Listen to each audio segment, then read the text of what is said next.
Hello, everyone, and welcome to the week ahead. I'm a few days behind here as I'm actually preparing to welcome my fourth child into my family. Um, and so forgive me for not covering a few days there, but we had quite a lot of few days where this sort of Pluto and Capricorn energy was really pushing itself to the surface. And what I observed during that time is how, especially when the moon was in Cancer, which was, I'm starting this week ahead with a fresh Leo moon opposite a fresh Pluto and Aquarius, right? This is a very serious transition. And, the Cancer Capricorn axis is so much about the family, the roots, the system.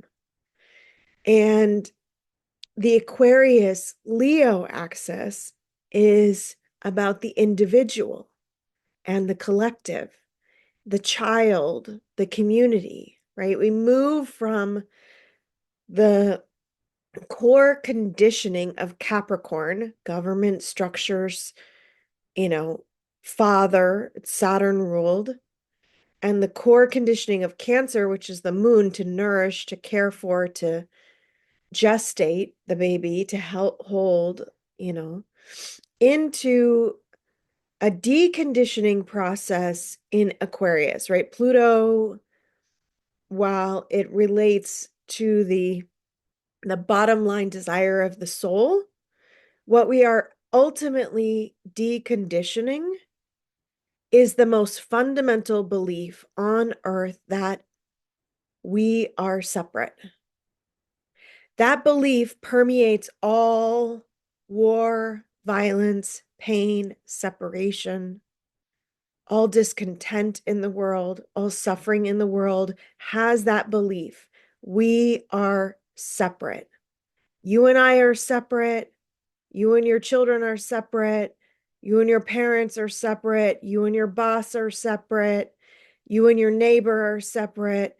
We are all separate. And so, as long as that belief is the underbelly of our society, we will do things, believe things, say things, commit atrocities against one another, micro fractional lies and ways of behaving and ways of conforming and ways of rebelling. And we will commit massive atrocities to humanity, right? We have seen this happen for centuries. That belief is the very fundamental belief that we are in a process of deconditioning. And Pluto brings us to the core, to the shadow, to the root, the dynamic of where that belief is most permeating, right? And we can see it in the collective. Many of us probably feel it post the election time in the United States, or just in our families, with all in our lives, with the content and the core uncertainty that humanity lives with, yet that doesn't seem to have any kind of solution, right? We live with this very profound sense of disconnection from one another that I think was just really heightened during COVID. And at the same time, we have this deeply profound desire to belong. That desire to belong both to each other, to know that we are loved, to know that we are accepted, to know that we can be who we were God created us to be, right? Who is this beautiful soul in front of me who was created very specifically, uniquely, just the way you are, for just the reason of your life, which only you can live, right? That's the Leo identity crisis. Only you can make meaning of your life, can fill it with your heart, can create your life. Even not the world and all its conditioning can create your life from the inside, because ultimately that comes from you. And so we have this very strong polarization of the scooping down. Now, I know that Pluto has been in Aquarius already twice, through its past last year and in this year. However, for me, this is just again like the first time. Because what we're doing now is we've really entered into the 20-year phase.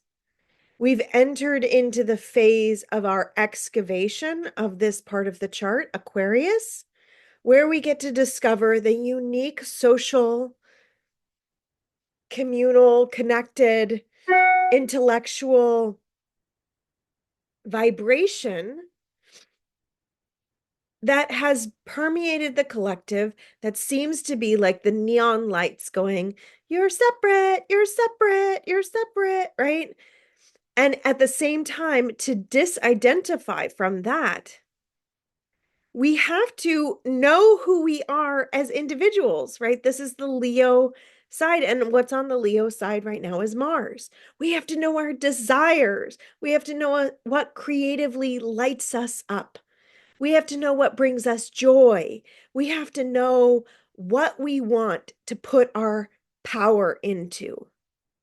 Because if we don't, then we will let others disempower us. If we don't, we will easily give our power, our agency of thinking, our agency of desire over to others. And that can be a very dangerous thing to do in this world because, you know, all you have to do is go on Instagram to see, like, oh, you need to buy this thing. Oh, you need to follow this person. Oh, you need to do this thing. Oh, you need to be this way. Oh, you need to do that. In order to feel as though if we looked at all the competing agendas, both even and especially in the spiritual transformational world, we would lose sight of who we were created to be so easily. And that may have been the case in our families, right? And you may have grown up maybe in a family where, oh, you're like Aunt JoJo. You're like, so and so. You're so much like your father, blah, blah, blah, you know. And then we can certainly internalize. I know for myself, I've been really feeling the internalized hatred from my parenting, like from my parents. The parts of my family system, the parts of my father and the parts of my mother that I most struggle to love, that I most struggle to accept in myself as they show up in the way that I relate to my children, have been the most humbling places where really, I'm like, I don't know how. You know, one, I could look at this and be like, oh, I don't want to feel this way. I don't want to speak this way. I don't want to treat people this way, especially my most beloveds. And yet it comes through. And why do these things come through us? Why? Because they ultimately hold the key for resolution. If it doesn't come up and out, we don't get to see it. If we're not faced with the way in which we do feel separate from those family members who believe or think differently, we won't get to feel that depth of longing for unity, for connection, for belonging, both to one another, right? I feel such a deep sense of belonging here in this, especially when you share your heart with me or your thoughts, your feelings on this channel. With my students who come to class and work with their charts with me, there is a field of love and safety that I'm tending here. And I recently did a ceremony just to prepare myself for this baby coming. And in my time of prayer, one of the messages that I received was that we have believed for many, many years, you could say hundreds of years or thousands of years, that it takes 3 to 4 generations to heal the family patterns, and this has been a big part of my study, looking at family and partnership dynamics in relationship. People book relationship readings with me to look at them and their mom, and to look at them and their children, or to look at them and their partner, and to really see what's the pattern here? What's the thing unfolding? What's the healing? Or how do I relate to this person if I'm really struggling? And what I have really discovered is that there are planetary placements which will really highlight the core dynamics within the family, the trauma that's healing, all the different pieces. And next year, especially with my students, I'm going to be teaching a lot more on these family dynamics. But to get to the root of it, we have to know ourselves, right? It has to begin there. And the message that I received was that we have believed that it takes 3 to 4 generations to heal these dynamics. So I'm healing my grandmother's stuff, right? And that can be mostly an unconscious laboring because we don't necessarily know what the experience of our ancestors was. We may know some of the stories, we may know what's been passed down, we might know what's hereditary on a genetic level, like if there's a family history of alcoholism or breast cancer, things like that, right? However, we don't really know. And that belief that it takes multiple generations, there are roots in that, right? There are mentions in the Bible around the generations, the seed, the corruption of the seed of the father in particular. And one of the messages that she gave me around that, the spirit gave me around that, corruption, was that we are finally in a time and place in our lives and in our reality where we can be the one generation. Now, that means to me not just my generation, which you might be my generation, or the elders who are here, their generation, you know, or the children who are being born right now, their generation. Right. And I think of Pluto as a generational phenomenon. So we could talk about it, right? Are you a Pluto in Leo? Are you a Pluto in Virgo? Are you a Pluto in Libra? Maybe I have some Pluto and Cancers watching this channel. I probably doubt it, but maybe it's possible. You can tell me, give me a hey if you're a Pluto in Cancer. Um, are you a Pluto in Sag? Pluto and Capricorn. All my children have been Pluto and Capricorn, so I thought for sure this baby coming would be not so much. No, because we are the one generation that has come to further evolution in such a profound and dynamic way that these patterns, these generational patterns, can be evolved and transformed.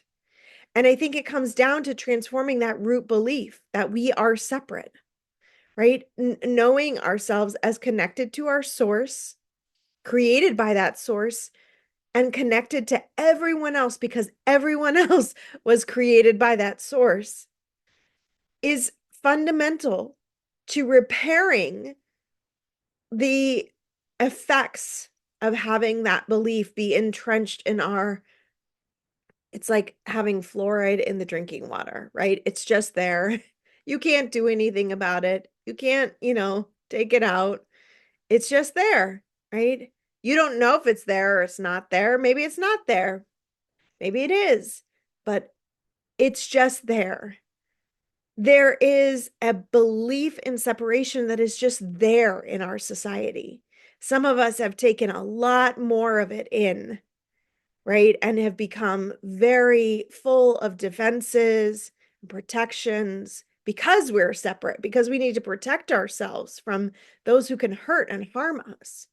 Others of us walk with very thin, empathetic skin very sensitive and tender to a world that holds that belief so dearly and very much unknown in this unknowing pain of why this hurts so much to be a human. Um, and then there are many of us who are here knowing that we are at cause to create a different reality, knowing that we are at cause to find our belonging, to find our love, our passion in the world, knowing that we are at cause of our life to create our relationship to God, to build that into our daily lives and our daily practice, to bring healing into our homes and our families. So this week really kicks off this 20-year cycle of evolution. Let's put our foot down on the ground and say, I'm going to do my creative work, my soul calling to dismantle this within myself. It'll take however long it takes. You're not going to be perfect at it, and neither am I. We're going to do the best we can with the hearts that we have been given and with the lives that we are here to create. And that's what's so beautiful and profound about each and every soul that comes onto this planet.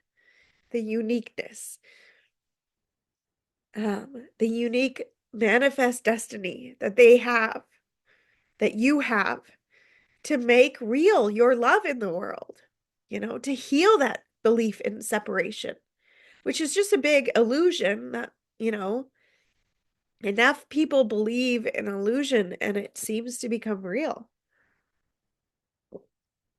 So we start the week with this moon opposite Pluto. Look how perfect that is. 0 degrees, right when I'm making this recording. And then the moon stays in Leo for the first couple of days. So I'm recording this on Wednesday. So Wednesday, Thursday, Friday. We progress into a Virgo moon, which will oppose Saturn, on Saturday. Saturday is this is sort of the weekend before Thanksgiving. I almost missed it too. And as we get to the end of this Leo moon on Friday, the sun moves into Sagittarius. So we move from this time where we've had the very strong Scorpio dissolving energy through the sun, right? Looking at the deeper layers of our purpose in the world, looking at the deeper shadows of the world that are emerging in so many different ways. And then, then we start to have some fire and some lightness. I think for many people, things will feel a bit better from the perspective of if you've been, like I talked last week about, struggling with grief and depression, disillusionment in the face of reality, then certainly, and this might bring more joy and lightness into your being. It's really, Sagittarius season marks the entrance of a time of celebration. So most of us are celebrating miracles, connection, differences, coming together in unity, healing through like Hanukkah, which begins on December 25th this year, and Christmas, both have to do with the miracle, the return of the light, right? And they both come at the very end of Sagittarius season. But there's this sense of preparation for that happens once the sun moves into Sagittarius. And then um we have, let's see, the Virgo moon, which is naturally this last quarter square. So I wanted to read to you a little bit because we're going through so many phasal changes. In particular, the balsamic phase, which we had with Pluto, moving through the end of Capricorn. And we have, so Venus is balsamic to Pluto. They will make a conjunction on December 7th. The sun and moon, the moon is balsamic to the sun in a last quarter square. Um, and the last quarter square, here's what Jeffrey Wolf Green says. He says, the soul, having learned all there was to learn about society, culture, having become socialized in that context, now experiences a process of repolarization of consciousness. The crisis in consciousness revolves around the tension between the soul's evolutionary accomplishments of the past and the soul's evolutionary drive towards the future. The intent is to begin a preliminary building of new foundations of awareness and knowledge that embrace the universal, the timeless, and the absolute. The old patterns and beliefs, cultural truths, and societal values will no longer serve as the map through which the individual creates social and personal meaning. What to believe, what to think, how to relate become pressing issues in the individual as the individual begins the journey of deconditioning him or herself. Does that not sound like the process that we are just beginning within this Pluto and Aquarius cycle? I mean, it's profound to me because, especially on the front of the mutable signs, which we will very soon be having the nodes of the moon move into mutable signs. The mutable signs are a shifting of seasons, a shifting of thought, a shifting of belief, a shifting of ideas, right? And what are we coming back to? What's universal? What's timeless? What's absolute? Absolute truth, right? Versus the duplicity of ideas that can manifest, right? And one of my mentors, often would say, like, there is just fear or love, right? Bottom line, that's what we're working with. However, that can manifest in 1,000 different forms. And a part of what we're shifting through, cultural, social, societal conditioning that has really formed us into creatures of habit that sort of unconsciously operate with these ideas or beliefs at the helm of our lives. And so many of us have already stepped out of it in various different ways by being artists or entrepreneurs or, creatives of some sort, or by living an alternative lifestyle. But generally, those folks are on the fringe, right? And as we try to move our way back towards center, towards unity, towards that knowing that there is no separation between all beings, we have to actually wade through some very, very tricky ideological differences in order to find who we truly are, what we truly know, like know on the inside with a capital KNOW, versus what we have believed based on what we've been taught, what we've been told. I'm in this study group learning this modality of co-counseling right now, and as a part of this group we did an exercise last night which I noticed I had immense resistance to. And the exercise was around separating, reality from not reality, right? About who you are and how good you are. And this question, like, how good are you, right? And it comes with this basic pretense that all life is good. All life is created to be good. It is inherently good. And yet we have unhealed hurts and traumas that continue to be re-instigated, right? And I see this in the family systems work, in the family lines. If there were ancestors 3 or 4 generations ago who had unhealed trauma, don't think for a minute that that just gets to sit around in the ether and not be dealt with. It manifests in the children. It manifests in the families. It manifests in the ways that we're living that are unresolved, right? If we had been a generation of food scarcity, right? And where, think about this, we had a generation in the Depression that saw immense food scarcity. We had a generation during the Holocaust that nearly starved to death. Many of them did die from starvation, right? And we have right now a generation where an epidemic of obesity, sugar, diabetes, right? The complete opposite.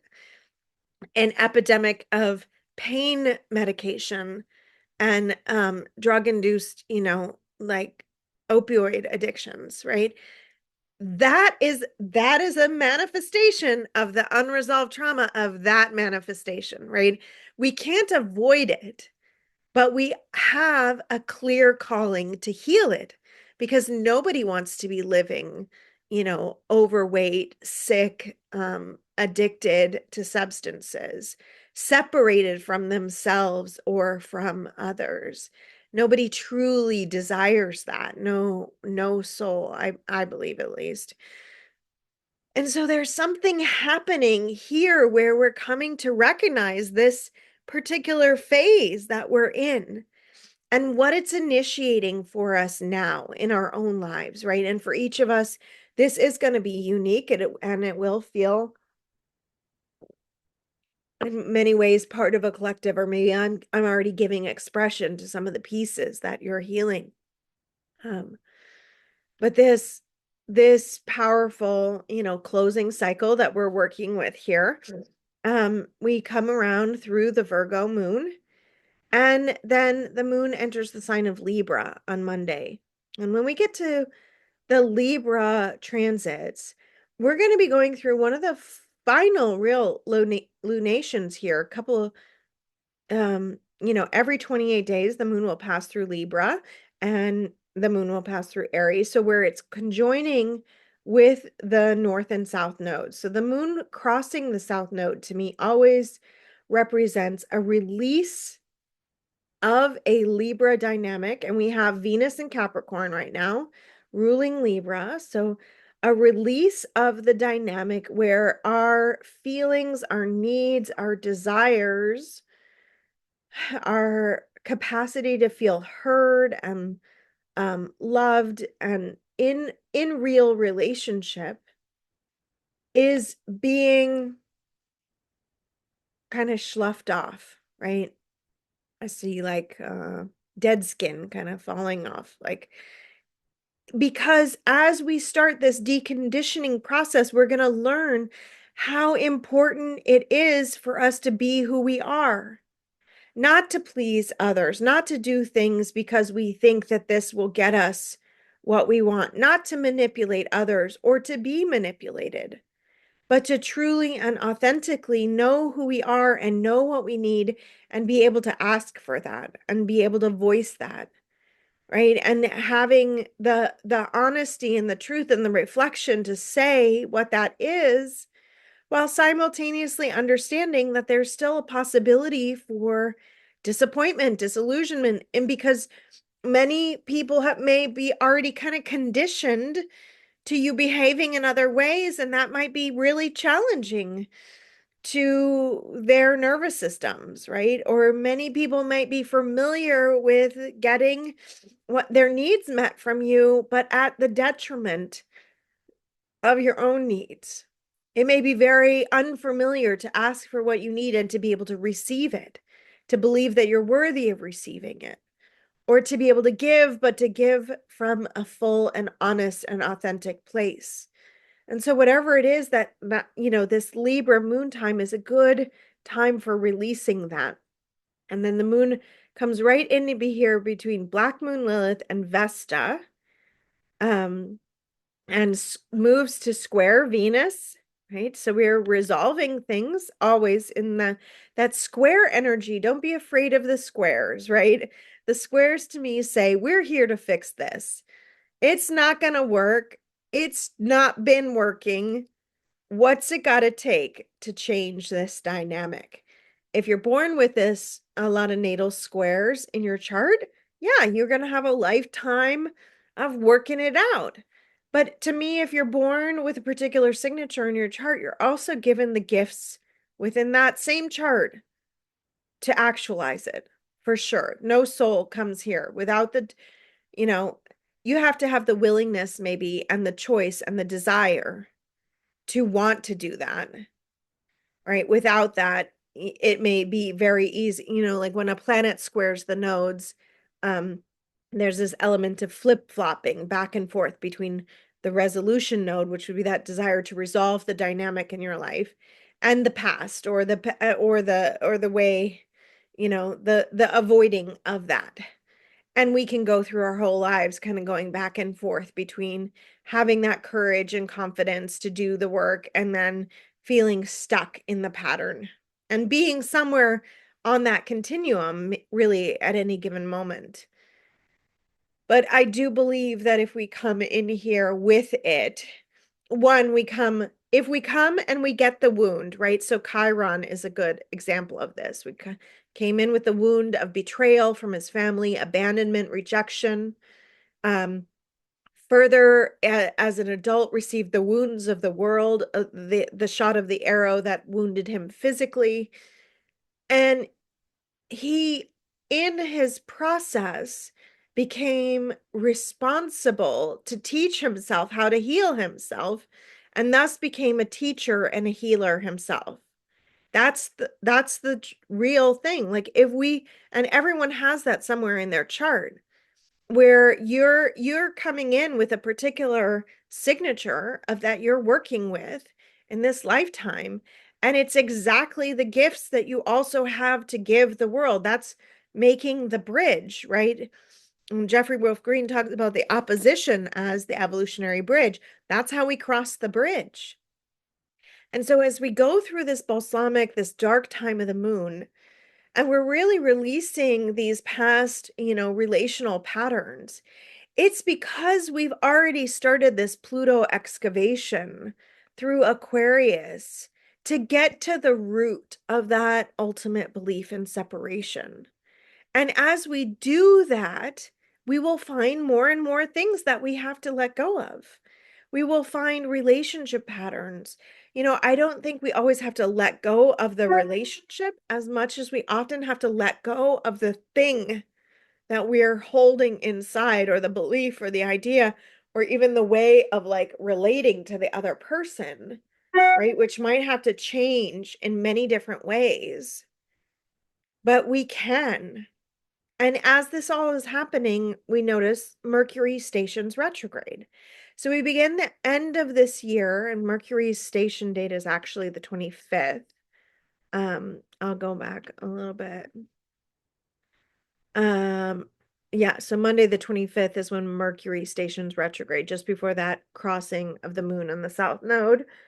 And then we have and Mercury and Jupiter, by the way, are in what we call mutual reception. So Jupiter is in Mercury's sign and Mercury is in Jupiter's sign. This will very specifically emphasize that this Mercury retrograde will have a lot to do with resolving the Gemini Sagittarius axis and everything that relates to that, right? And since the two rulers of the axis themselves are both retrograde at the same time, and will go through a mutual opposition as they do this retrograde time, it's really important to take stock of what is resolving itself right now. I've already noticed, I've had several things come up in the pre-shadow phase of Mercury that I just can't seem to get resolved. Like, it's a very funny thing. I've submitted a document 4 times now. The first time they said it's missing certain information. That's a cue for Mercury. The second time I resubmitted it with the information that it was missing, I had filled out it in the wrong spot. The third time I submitted it, I submitted it without putting my title, my who I am in this thing. And then the fourth time I submitted and it was rejected, the message I got was like, the whole page cannot be seen. I don't know, maybe I accidentally cut off a little corner. So I went and scanned it. I'm going to try and submit it for the 5th time. We'll see. But that's a very clear, like, Mercury retrograde, right? And it's connected to me resolving a larger organizational issue that has come up, which is connected to a larger technological issue that I'm trying to work out. And so I really give this to these cycles because the Mercury retrograde cycle and also this Jupiter retrograde cycle have to do with what has to be adjusted, corrected, or what part of our evolution needs to be accelerated. And you can see both Mercury and Jupiter, it's a very loose square, but they're both kind of in square to Neptune. So we can, on the surface, be thinking, oh, this is about that. Like, I just have to resolve this thing. But really, there is some deeper teaching and meaning and some deeper purpose that we are working with underneath the surface. So just keep in mind of all those pieces. If you started to notice things breaking down or not working or functionally, like philosophical conversations and ideologies start to intensify, right? Of course, these both are gonna also square Saturn, and that T square to Saturn has to do with the very structures and realities of our life. And so there's a lot of pressure in a T square to resolve. And what's the resolution point of a T square? It's that empty space, which happens to be Virgo. So for me, like the lesson, of course, of that first, those forms, I called to find out what am I doing wrong? Like, what do I need to learn or what I need? What's the missing little detail that I'm missing to get that form corrected, right? That's one way to resolve it. Slowing down, paying attention. What do we need to learn? What do we need to be more clear about? What roles and boundaries, what discernment do we need to apply to our lives in those particular areas? Because Virgo is a purification process. It says simplify. It says come closer to understanding the letter of what's being written in your life and seeing how you are the one scribing it and what do you actually need to do to change the way that you are relating to what's happening. That's the thing, because that will ultimately bring you back to a place of power and resolution. That will ultimately bring you back to a place of authentic emotional communication. That will ultimately bring you back to a place of, hey, what do I need to learn about myself or know about myself in relationship that I can actually continue to do this. Um, and then, you know, we kind of we end the week with this Scorpio moon balsamic to you know, we've got moon Juno, and then we will end up having a Sagittarius new moon on Saturday next week.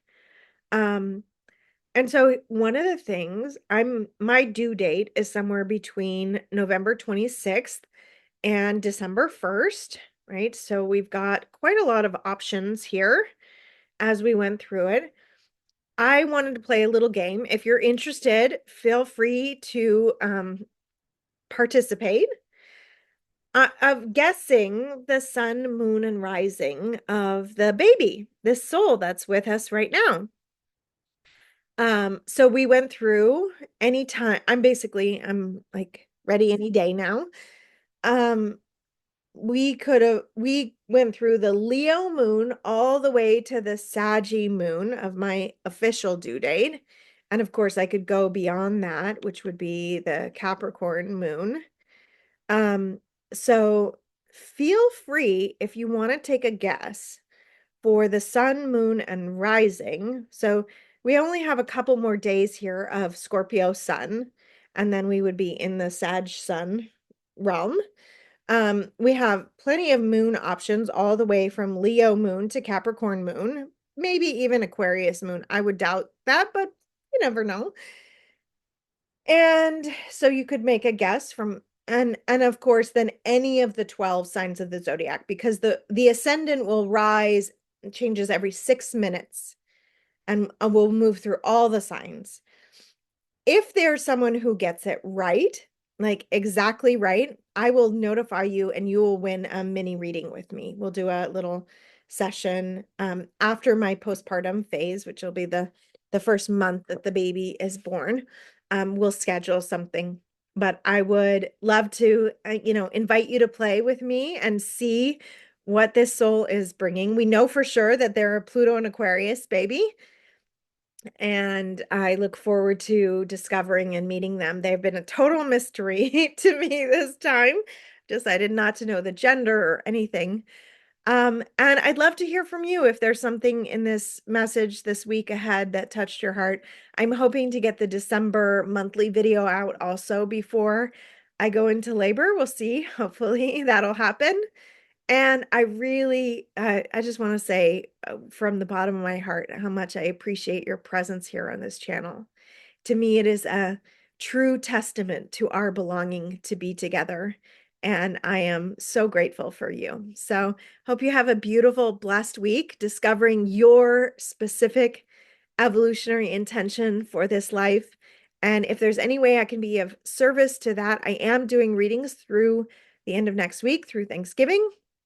Um, Certainly, if I went into labor spontaneously, we would do your reading at the next earliest time, but I'm still feeling really good and very available for some last minute readings for 2025 before I'll start taking readings again in January. And I just want to send you all my love. So much love and bye for now.